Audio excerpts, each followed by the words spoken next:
Everything is love, my friends. We are one with the universe. We are love, we are peace, we are happiness. Actually, no. Bad things do exist. Shit happens, life can be difficult, get over yourself. I'm not going to lie, this is one of my pet peeves in the spiritual community. Everyone thinks that they are so evolved and enlightened and better than you, and they hate to admit that there is some sort of dysfunction or some sort of issue that they haven't yet transcended. Does this annoy you?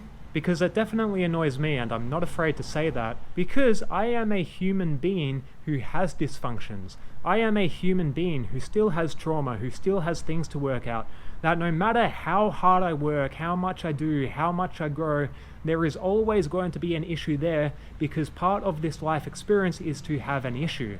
Humanity is a construction zone, and anyone who pretends that they have transcended the physical reality that we are all implemented in is kidding themselves. And they're not only kidding themselves, but they're also doing themselves damage, because when you neglect your darkness and you don't integrate your darkness or acknowledge it, then it always stays hidden. And this tends to be a trend within the spiritual community, that more and more people are just trying to take the shortcut and say, okay, positivity overrides negativity. I'm just going to be positive my whole life and never face negativity, never face anything dark, never go into these dark spaces or these dark places, because I don't need to do that. I have overcome this. I have evolved beyond needing to go into these dark spaces.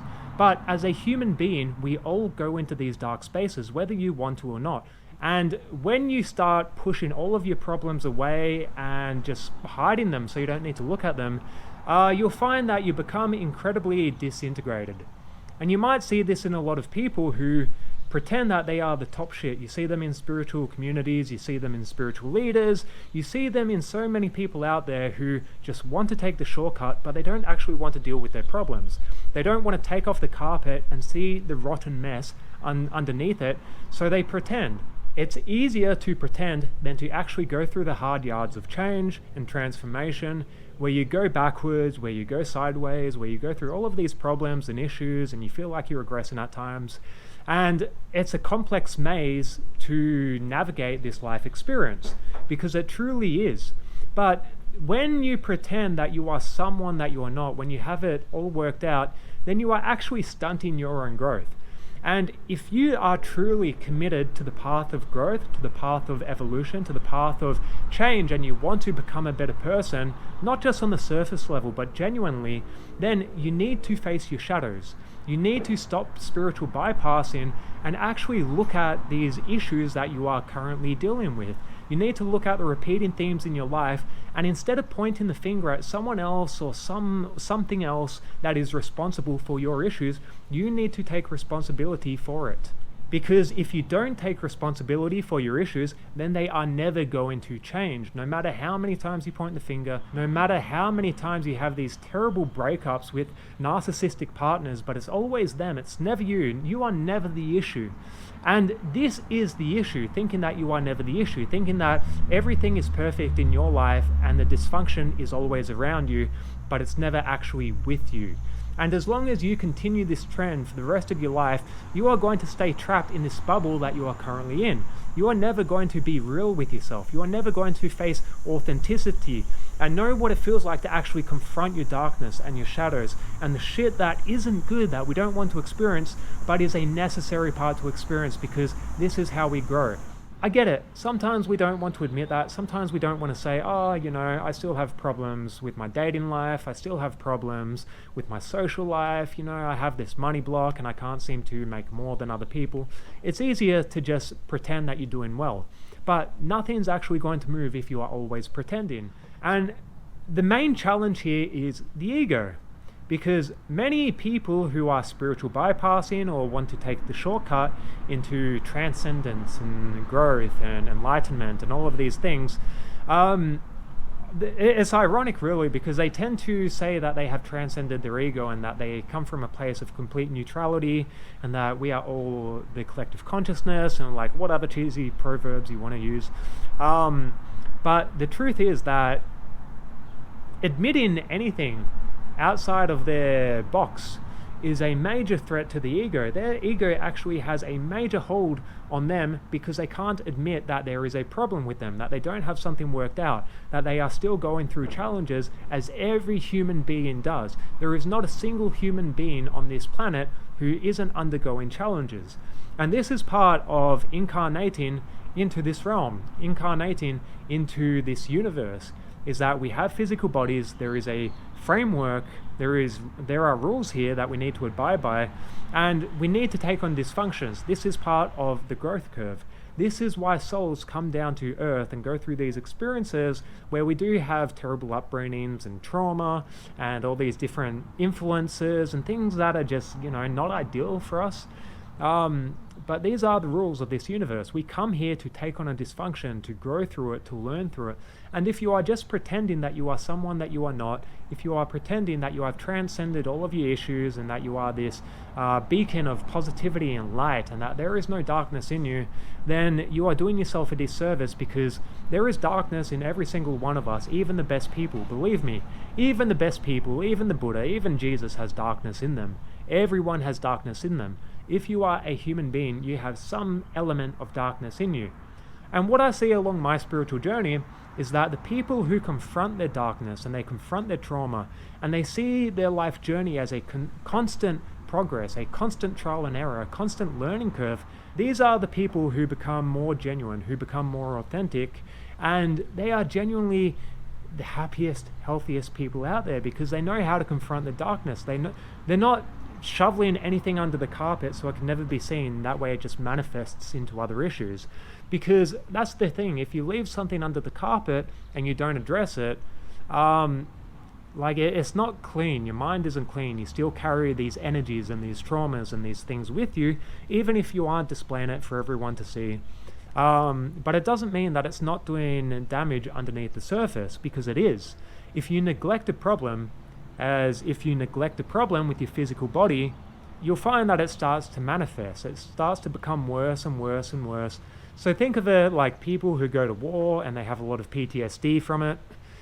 A lot of people, their strategy is to neglect it. They don't want to admit that there's a problem, that something is dysfunctional or broken within them.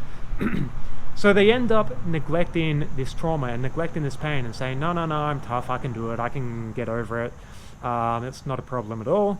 And years later, it just compounds, it gets bigger, it becomes a more severe problem until it starts manifesting into every part of the body.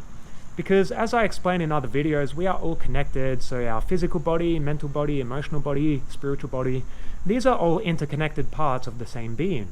So if something is wrong with your emotional body, then you can bet that it's going to spread out and manifest in your physical body. You might start getting physically sick more. You might start having other sort of issues. You might start developing mental illnesses, whether it's depression or anxiety or something else that just, wasn't there before, but it has surfaced because you are neglecting a problem under the surface. And this is how it works. If we want to be the happiest people we can possibly be, we need to make an act, or we need to make a continuous art of working on ourselves and looking deeper and deeper and deeper into our psyche, into our emotions, into our thought patterns, into our belief systems, and find anything that's not serving us and genuinely work on it. This is a rampant problem in spiritual communities, whether they're medicine people, whether they are psychics, whether they are healers.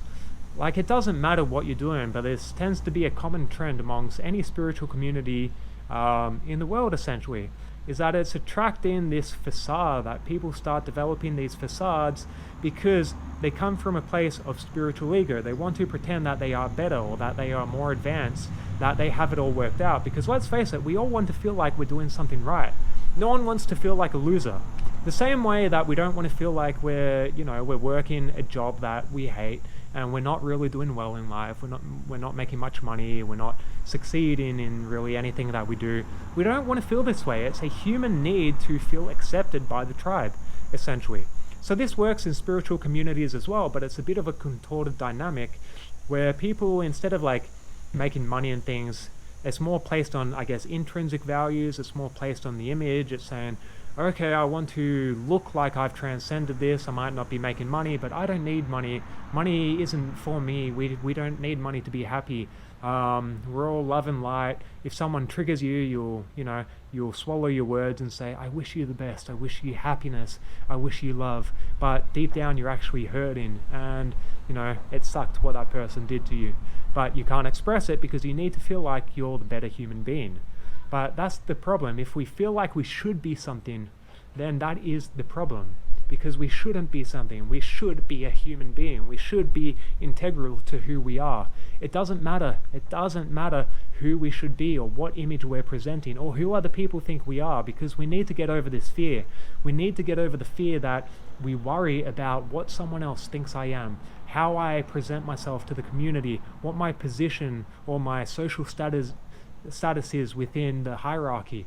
We need to get over these fears. We can only do this by being absolutely critical with ourselves and really looking into, what is going wrong? How am I feeling? Let's be honest here. So you need to identify your reoccurring patterns in life, which is something that just happens again and again and again and again, that there is always the same result to a certain circumstance, that you always feel the same way when something happens, that you tend to have the same problem again and again, whether it's in your dating life, whether it's dating narcissists, whether you feel taken advantage of in the workplace.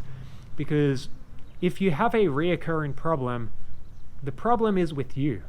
It's not with them. And I know, sometimes it's unfair. Maybe it's not something that you're deliberately doing, and maybe you are genuinely being taken advantage of in every workplace you go or everything you do because you are trying to be a kind person and you have a good heart. But the problem is with you, because if you aren't addressing why this keeps happening again and again and again, you need to realize that you are the common link here.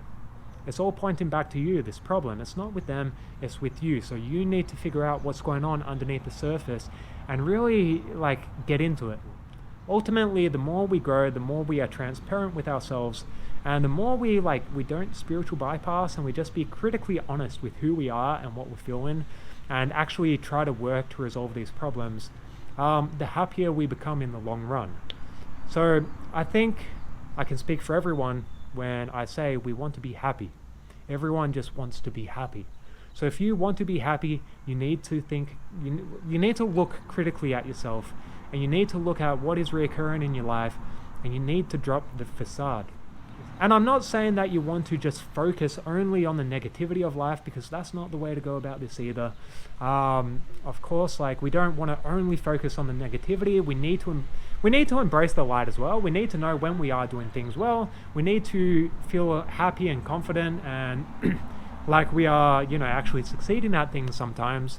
But it needs to be a balance. And you need to be sincere with yourself, because this is how you get over this detrimental habit, and you stop spiritual bypassing. You stop pretending that you are someone that you are not, and you have everything worked out.